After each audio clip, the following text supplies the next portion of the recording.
Já bych na začátek chtěla poděkovat především maminkám a babičkám či prababičkám, které se pečlivě starají o své děti, v případě vnoučata, protože tuto neděli máme svátek matek. Vím, že maminky by byly rádi, aby nebylo jenom mateřská školka od 3 let, ale také byly něco jako jesle nebo nějaký způsob třeba předškolky, nebo jak bychom to nazvali, už například od 2 let.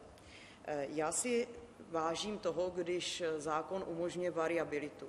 Nejsem zastáncem toho, jak to dřív bylo, všechny matky do práce, pak zase po revoluci všechny matky dlouho doma. Myslím si, že máme vytvářet takové podmínky, aby si každá rodina podle svých představ mohla vybrat.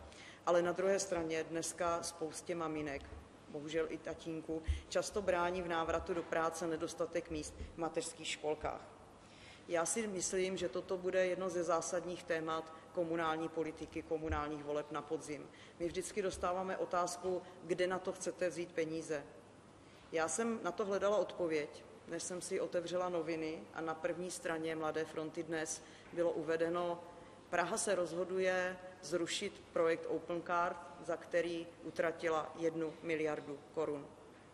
Takže vidíte, že záleží také na rozhodnutí daných představitele daného zastupitelstva, dané obce, jak se rozhodne peníze použít. Zda do projektu, který je třeba neperspektivní, anebo zda použije třeba pro stavbu mateřských školek.